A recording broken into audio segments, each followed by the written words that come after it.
quite a few years ago, Nina Shea, who works right now at the Hudson Institute, went into various Islamic schools inside the United States, and she found out that the curricula that they were using was exactly the same as the ones that they were using in Riyadh and Saudi Arabia. We also have done further investigations. Some schools are Shiite, and the same curriculum that they're teaching in Tehran, they're teaching in some of these schools here.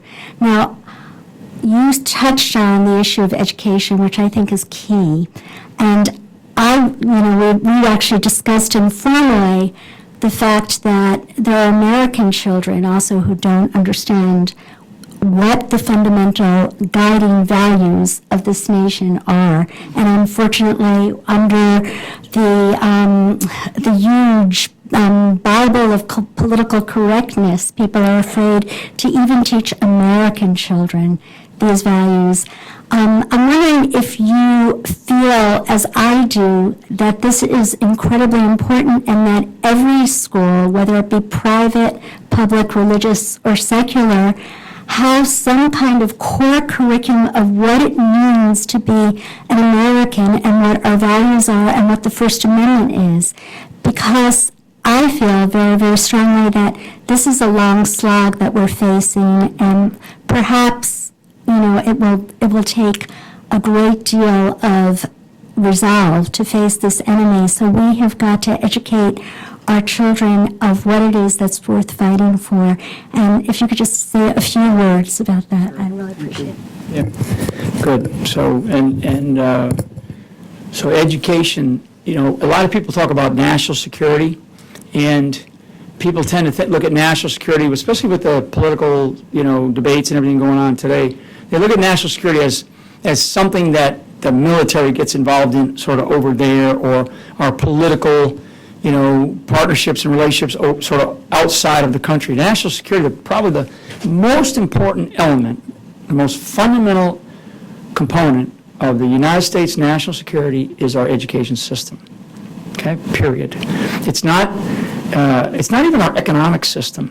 I mean, our economic system, is ingrained and always has been, and it sort of adjusts on a daily basis. If anybody's found the current situation with China right now. And we have to keep a strong economy, and I think that we will. I believe that we will. But our education system has changed quite a bit. And our education system, elementary, secondary, particularly those two components, is a foundation of our nation's security, of who we are as Americans, what we learn, what we're supposed to learn, especially in the public school side. In the private school side, you make a choice you want to send somebody to a Catholic school, or you want to send somebody to, some other private, education, where there's a religious, backing or whatever, fine. If you can afford it, because those are a little bit more expensive, but our public school system is failing. I mean, if you go back to the late 50s, where we were, our elementary and secondary education system was, the best in the world. I mean, we're like down around 18 or 20th in the nation, in the world. Today, depending on which survey you look at, how they calculate that, but that's pretty bad for the United States. And then you get into the undergraduate and graduate level. We still have some very good programs around the world, but if you don't have that based on the rest of the world, but you don't have that foundation at the elementary and secondary level. So there has to be some of this recognition, and frankly, it's part of how our education system has developed and morphed. The unionization of education. It hasn't helped. I have a lot of relatives that are teachers or former teachers, and I have a lot of debates with them, a lot. And so I do believe that there has to be some recognition of our education system as a foundation of our national security, and there's going to have to be some sort of, more discussion than just a couple of committee hearings about what we're doing. And actually, this is local level stuff. This is local level stuff. This is not, the federal government actually should get out of the way of this, to me. I mean, this is my belief. State, definitely local, because that's where the funding comes from for much of the public schools, you know, and the ones that I went to. But let me jump to this other aspect. You know, in 1,000 years, there hasn't been a Nobel Prize winner in 1,000 years, at least, coming out of the Middle East. There are two that are from the Middle East, but one was educated in the United States of America school system, and the other was educated in the European school system, okay, principally in London. Two, in 1,000 years, had we been, you know, if we could morph ourselves back to 1,000 years ago, most of the Nobel Prize winners would be coming out of the Middle East. So there's a problem. Why? Why is that a problem? Because most of their education now is in these madrasas, because it's it's a sort of a, you know, and I'm sort of being a little bit facetious, but it's sort of a poor man's school, you know, and so get them in here, and they just become factories, you know, for the most part. For the most part, what I've seen, at least the ones that I've looked at, and probably I'm always looking at you know, where the bad or the ugly spots are, but most of those are hate factories. I'm sorry, most of those are hate factories. If there's one where they're truly teaching the, you know, the fundamentals of the Quran, okay, but why, you know, maybe, but why is it that we still see the problems that we see? And the Middle East countries that are struggling right now, because you mentioned the Sykes line there, you know, Sykes-Picot line, I mean, there's a new Middle East struggling to be born. Those countries are going to be, they're going to be crushed by their own internal problems if they don't fix them. And, you know, like, you know, when I get asked about the Palestinian issue, you know what? The rest of the Arab world, you'll figure it out. I don't think there's going to be peace between Israel and Palestine. I mean, come on. How many people have we struggled to go through that? So let's be honest about this, and let's not have another big name get in there and get in the middle of the two countries and try to figure this out while people that are coming from one side of that line with daggers are putting knives into women and children in Israel. I mean, if you want to have a conversation with me, Sarah, we'll sit down and have a conversation, and we'll figure out what is best. Should we invest in education? Should we invest in economic development? Because what the Middle East needs is, as my newfound friend from the Commerce Department, we talked about at the beginning, there actually needs an entirely new economic system in the Middle East, and frankly for the Arab world, because if you have 65 million people who are not, you know, from really Morocco to places like Indonesia that are not educated, you've got problems. You've got problems. That's why we have to protect our education system in this country to make sure that everybody has a shot at going to school and learning what the right things are. So, yeah. Thank you. Yeah. So I don't. There's no consensus to that. So the answer is there's no consensus because there's been no clarity.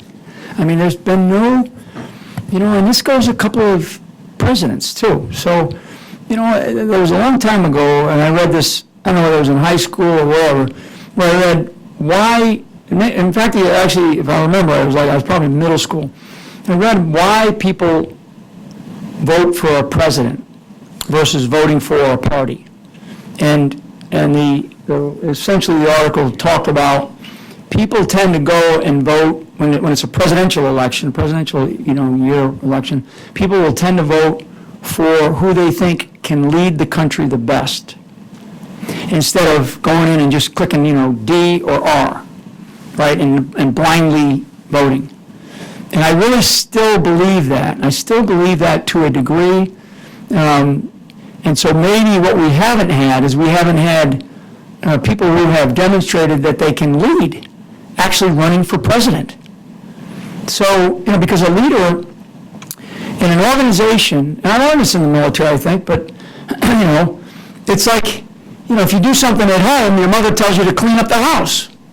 Why? Because she doesn't mind if you mess it up, just clean it up. Leave it better for the next person who comes home. If we have guests or Or if your brothers and sisters show up, make sure that it's clean.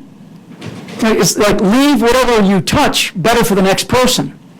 And I think that we have had presidents that didn't care about the next person. And I'm being really mean now. But I think that we have presidents that only worry about their legacy and not about the country. So a president should come in for 4 years or 8 years. If they're only in here for 4 years, I mean, that's an enormous privilege, and they ought to be thinking about not the next 8 years or 12 years. They ought to be thinking about the remainder of time that we need to have this country around for the rest of time. All you got to do is just do a little bit of, history, world history 101, and, great nation states that have been around forever, and they're not around forever, right? I mean, how many empires are no longer around? So I think what we need is and it's not so much consensus, it's direction that we require. And that direction will come from clarity, I believe, if our country can create a place where we give probably, 320 million people, there's got to be some leaders there that are willing to step up and run and not care about all the beating that they're going to get, and they're able to be exposed enough to the American public, and they go, wow, this person is somebody I really want to have running this country. Because this other side that we call the legislative side, and frankly our judicial component, those matter, but they matter less than the person in charge. That's why you have this thing called the bully pulpit. Because the president can get on television and say, hey, you know what, we screwed up. I would love to see this president go, you know what, we've screwed up our strategy in the Middle East. I recognize it. You know what, I was stupid. And I didn't listen to my own gut. I'd give him a standing O. But he won't. He won't. That requires leadership. That's a leadership trait that we don't have enough of. The really best leaders I've ever been around is guys and gals who are willing to admit a mistake and then fix it. So, I hope that answers you. I think it's very dangerous for this country. Iran is, their behavior has not changed one iota, not one. And how can you go from, nearly 40 years of being the leading state sponsor of terror to being essentially a diplomatic friend? How can we give a nation like that still says death to America? I mean, if you listen to even some of the stuff that comes out of certainly of the region, if not Iran, on this latest seizure of this naval vessel, they're laughing at us about this. All you got to do is read the news in places like Russia, China, North Korea, that they do have their own state-sponsored media. You read them, and they're laughing at us for this whole thing. So, and how can we stand and say we're going to give this country nuclear threshold weapons capability, whether it's 10 or 15 years? So even let's just say that they follow the rules, which I don't believe they will, and 10 years from now they're able to develop a nuclear bomb. I mean, what do you think that they're going to do with it?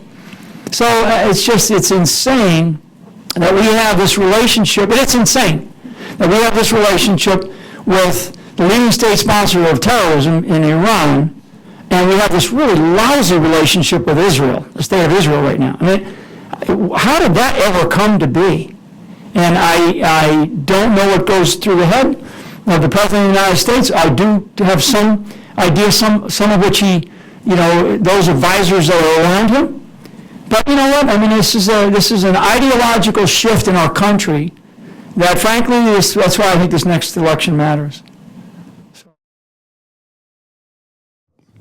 So watch all the conspiracy stuff, okay? I mean, be very, very careful of the conspiracy stuff. So I'm going to address your question as precisely as I can.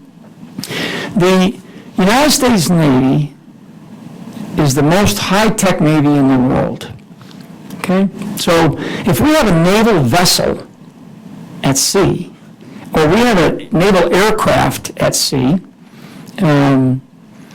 I mean, was talking with my brother, actually yesterday, they're still up searching for these two CH-46s that crashed off of the North Shore of Hawaii, So, I mean, we know sort of where their last known location was. We have this technology, we have the technology to know, just, called global positioning satellites, right? I mean, we know through GPS, Blue Force Tracker, these things that we call, in our military, some of this capability, where a soldier is on the battlefield until somebody rips that capability off of their arm. So we know where a naval vessel is. So how do we allow a naval vessel to get into a situation that was, that led to what happened? So my comment the other day was I would have, if I were the president, especially that day, and you should have said something that night in the State of the Union, but I would have probably said, to Lloyd Austin at CENTCOM, either you call up your naval component commander or I'll call him right now. And I want to find out why, with the technology that we have, we lost a naval vessel, a couple of them, to essentially an enemy in the Persian Gulf. We've been operating there for 40 years. How do we do this? How do we allow this to happen? So, were there things that they did? Will we find out later on, and maybe there was some communications jamming or whatever other things some deception that maybe the Iranians did? I don't know. But I know that we have to be careful of conspiracy things, but I do know a naval vessel at sea must be constantly tracked and is constantly tracked. So regardless of, what the young naval officer, how he acted, that will be dealt with inside the Navy channels. But the fact that we have all of these resources that are parked in the Persian Gulf, and we lost a naval vessel, to me that's that's a stunning admission of either a weakness in our system, which must be corrected immediately, or a failure in accountability of leadership from that young officer all the way up to the naval component commander running Navy operations inside of the Central Command AOR, principally the Persian Gulf. I was really upset for that reason. And never mind the nonsense of, because I've seen a lot of different, conspiracy types of things. What I do know is that Iran immediately took it, twisted what happened, and they spread it around the sort of the tyrannical world pretty quickly. And then they're going to use that for propaganda for a long time. And that's a tragedy for us. That's why it's like, why did we apologize and make it feel like there was an apology to them? Forget it. So let me go over to. Yeah, so the strategy for the United States of America must be a Middle East strategy. Okay, let's not narrow ourselves down to Syria or southern Lebanon or the Gaza or one group or Iraq. It has to be a holistic, big-time Middle East strategy, and then there's components inside of that. I don't believe that we're going to return to a normal Middle East in terms of the borders, unless there is just absolute. And I do talk about it in the book that I'm writing. There's going to have to be a military component of this. Something that we did in the Balkans in the 90s, which really started under George Bush the father. We Balkanized the Balkans. So that's what that word has become. So we balkanize something, right? And to a degree, we probably, prior to Russia's incursion into the Middle East, I would have given you a different set of options.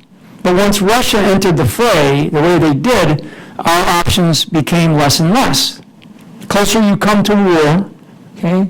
So you have peace, you have conflict, and then you have war. And then you hopefully return to peace.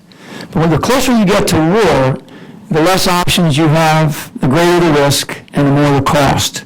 And so right now, we are going to be paying a lot in terms of resources, people. We have great risk. We are facing great risk to our country, to our way of life, and we have fewer options. So I think that part of what we're going to have to recognize is how do we work together. Assad's got to go.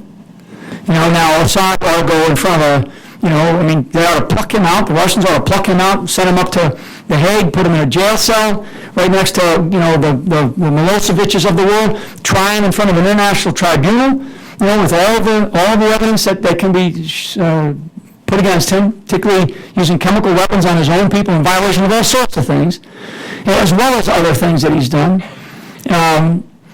Russia needs to tell Iran to back out of 4 proxy wars, and the report today on our 3 missing contractors, U.S. contractors in Baghdad that were potentially seized by a Shia group. So, so we have to get Iran to back out. If Iran doesn't back out, tension will never go away. It'll never cease. It'll increase. So we're getting closer to where we have less options and we have greater risk. And there's going to have to be some decisions about how do we break apart the Middle East, probably Syria and Iraq. So those are the 2 principal areas, probably even parts of Lebanon to a degree. Maybe even a small portion of Jordan, maybe. And then how do we get the Arab nations involved to actually do something? Instead of just sort of, individually doing, sort of tactical things, feeling good about themselves. I mean, the Saudis are having a damn time right now in Yemen. I wouldn't say that they're winning. So you have to get Assad has to go. And I think internationally, I think that The Hague is probably appropriate. I think that we have to get the Iranians to back out. I was in Russia not too long ago, before Christmas, and said that in Russia, that you got to get them out, because otherwise, Russia, you're at risk and you're at fault. You got to get Iran to back out. Now, will Iran do that? Not given the way we have crafted this relationship. They don't feel like they're obligated to do anything, because the U.S. is going to kind of stay with them. We haven't really said that. What I just said about get the hell out of the Middle East and go back home, why can't the President of the United States say it, more professionally? Why can't he say that? Because if we don't, that's what we're going to continue to face. We're going to continue to face greater and increasing level of conflict that will lead to war, which is where I believe we are headed. So, yeah, I think we need to be very public about it.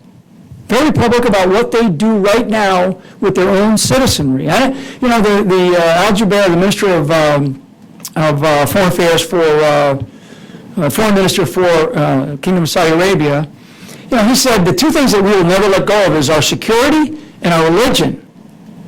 And I don't disagree with that. But they have to recognize 20% of high school children coming out of Saudi high schools right now, talking about education, 20% don't do anything. They don't go to school.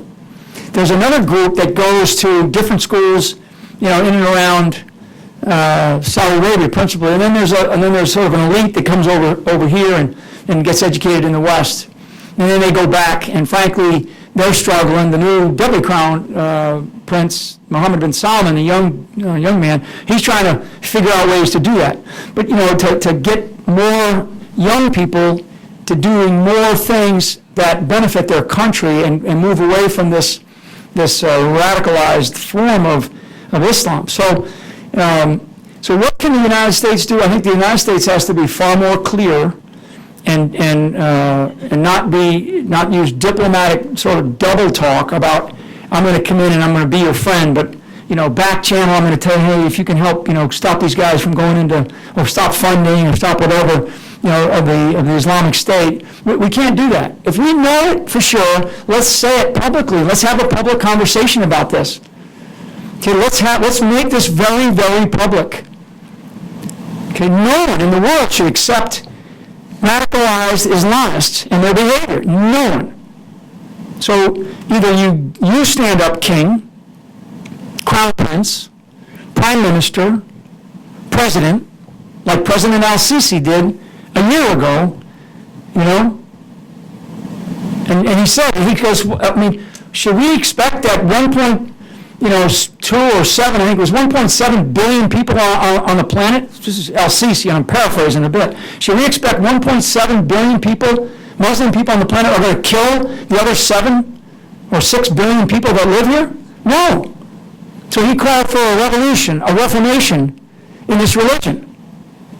And so if there's not some sort of reformation of this religion, and this is not, so I'm telling, our country was not founded on Islamic principles.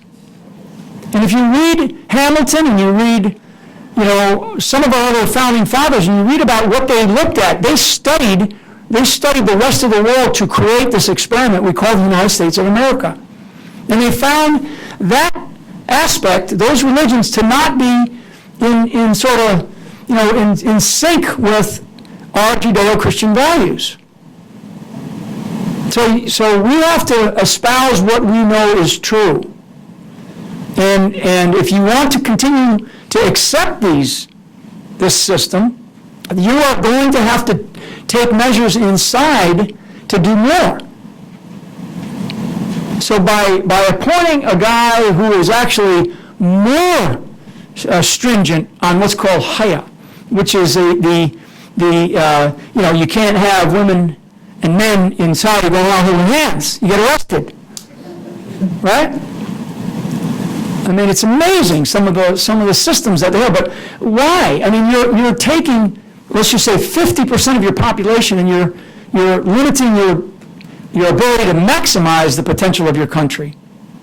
Okay, so we got to be much stronger. I'm gonna go. Yeah, I think that Iran would love to see the collapse of Saudi Arabia. They would say, see, their system, they're not as good as us, right? So I believe that Iran would like to see that, and I think that Iran does what it can to actually further that point. I don't see that right now. I can't. I know that there's a struggle, and it's pretty, it's written about, and from my own sort of sense of things, I know that there's a struggle internal to the royal family and to the various tribes that are part of it. The big, back in whatever it was, March, April timeframe, when there was a change. It was the first time in their almost 100-year history where they didn't go a perfect line, where the king, and then there was a deputy, and subsequent. They actually had 2 serving crown princes and the king. And then the last, 6 months, they realigned them a little bit. But the one that everybody in the United States sort of leans toward, is Ben Nayef, who's a longtime intel guy, and so we have these relationships with him, and he's a relatively good guy. He's helped us certainly fight Al-Qaeda. But where the United States makes a mistake is by not seeing this young 30-year-old deputy crown prince, Mohammed bin Salman, and why was he chosen? And I understand it was, 142 sons. He was number 142, so it was more than that. But so why was he chosen? I mean, this is the kingdom. This is sort of how kings, work. I mean, there's still some out there that don't have all the authority. I mean, you still have a Queen of England, right? So you got to understand royal lineage and royalty as it begins to craft itself to maintain their leadership. So Mohammed bin Salman is the head of the royal court. He's the Minister of Defense, and he's essentially running all other ministries minus the Ministry of Interior, which is still under Ben Nayef. Ben Nayef is not that old, but he's older.